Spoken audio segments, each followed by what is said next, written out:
Bienvenue dans Horizon Private Equity, une rubrique de Club Patrimoine. Aujourd'hui, nous recevons Pierre-Olivier Desplanches, qui est cofondateur et directeur général de Archinvest. Nous allons parler d'un sujet encore peu connu dans l'univers du private asset, la dette privée. Pourquoi cette classe d'actifs a-t-elle de plus en plus d'investisseurs? Quels sont ses avantages, ses risques et son positionnement dans le contexte actuel? Pour en parler, nous allons explorer ensemble le fonds Archinvest Dette Privée 1. Bonjour Pierre-Olivier. Bonjour Stéphane. Merci d'être avec nous aujourd'hui. Est-ce que rapidement tu peux revenir sur ton parcours et nous parler de Archinvest? Oui, bien sûr. Donc Archinvest, c'est une plateforme digitale d'investissement qui permet à des investisseurs particuliers d'investir via leur gestionnaire de fortune dans des fonds de private equity de premier plan et des fonds de dette privée. Donc l'idée, c'est de faire une sélection pour nos investisseurs des fonds les plus difficiles d'accès qui ont performé sur très longue période, qui sont établis depuis de nombreuses générations. Et on va sélectionner d'abord les stratégies qu'on considère pertinentes compte tenu de l'environnement de marché.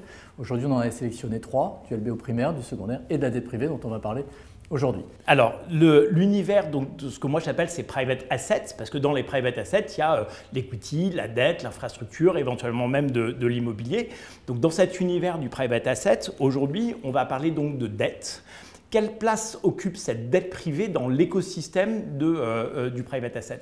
En fait, il faut peut-être revenir à l'origine de la naissance de ces fonds de dette privée. Si tu te places avant 2009-2010, quand tu finançais une opération de LBO, tu allais voir des banques traditionnelles, c'était des sociétés spécialisées au sein des banques, Société Générale, BNP, Crédit Lyonnais, des équipes dédiées au financement de LBO.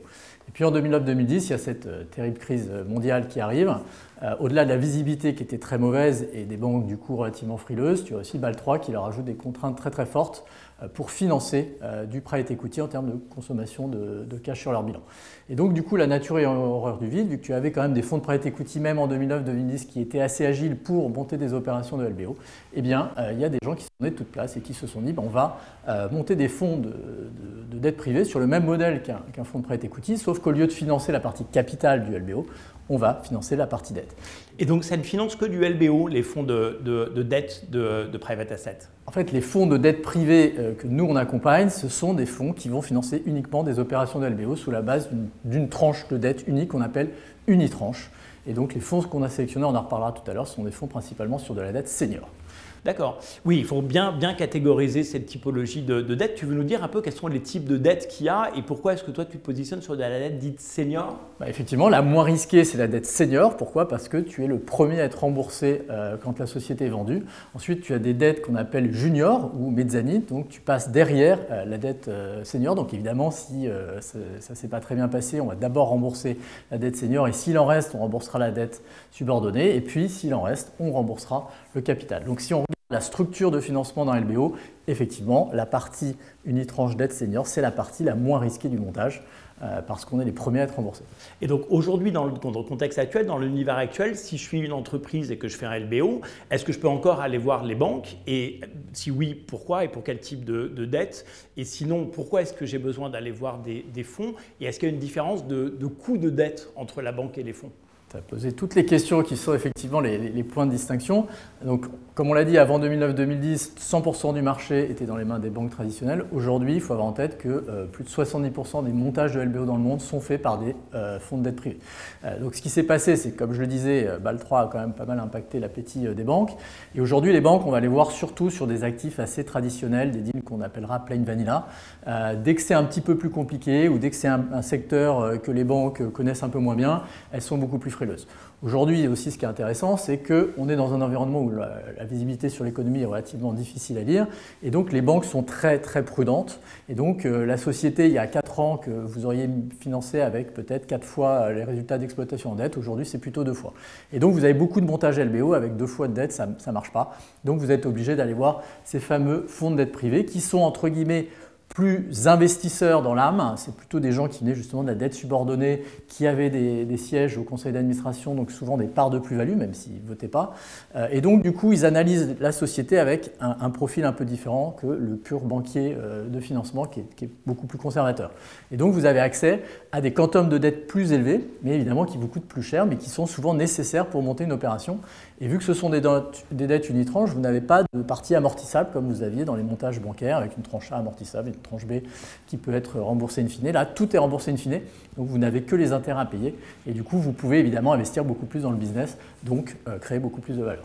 Et c'est quoi les taux qu'on est en droit d'attendre? Alors, soit pour les fonds quand ils prêtent de l'argent, soit pour l'investisseur quand il investit dans ce type de fonds? Alors, aujourd'hui, pourquoi est-ce que c'est une stratégie qu'on a sélectionnée? Je ne vous l'aurais pas proposé il y a 4 ans quand on était dans un environnement de taux où les taux d'intérêt étaient négatifs ou nuls.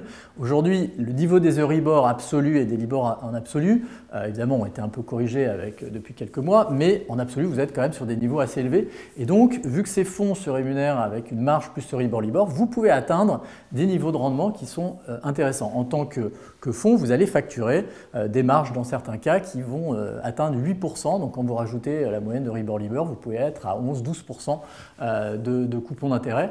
Et aujourd'hui, compte tenu du niveau de ces Euribor et des Libor, nous on offre un produit qui peut rendre entre 8 et 10% net dans la poche de l'investisseur en termes de TRI annuel. Et c'est des fonds qui déploient sur quelle durée et qui restituent les fonds sur quelle durée? Alors, ça ressemble aux fonds de LBO eux-mêmes? Disons que vous allez accompagner des fonds de LBO qui vont identifier une cible et qui vont chercher des fonds de dette privée pour financer l'opération, donc la partie dette. Donc effectivement, ce sont des fonds à tirage successif comme des fonds de LBO. Vous allez déployer l'argent sur plusieurs périodes. Donc en général, vous déployez sur 4 ans, 4-5 ans comme un fonds de LBO parce que vous allez accompagner des fonds de LBO dans ces opérations. La spécificité, c'est que souvent, quand un LBO se passe bien, eh bien, le fonds d'investissement va chercher à refinancer la dette en cours de route. Il se dit, tiens, le résultat d'exploitation était à 20 millions quand je l'ai acheté, maintenant on est à 30, je vais pouvoir mettre plus de dettes. Et avec cette dette, cette nouvelle dette, elle rembourse la dette en place et avec l'excédent, vous pouvez investir dans le business. Et donc, quand vous êtes investi dans des fonds de dette privée, souvent, dès l'année 4, on vous rembourse une partie du nominal ou le nominal des deals qui ont été faits parce que les fonds ont refinancé. Donc c'est pour ça que la durée de vie d'un fonds de dette privée est un peu plus courte, c'est 8 ans au lieu de 10 ans dans un fonds traditionnel de LBO. Et alors j'imagine que le risque principal c'est le risque défaut. Comment est-ce qu'on se prémunit de ce risque et qu'est-ce qu'on prend comme garantie quand on est un fonds de dette privée? Vous allez sélectionner les gérants que vous connaissez, ceux qui savent choisir les bons actifs, qui savent apporter beaucoup de valeur autour de la table.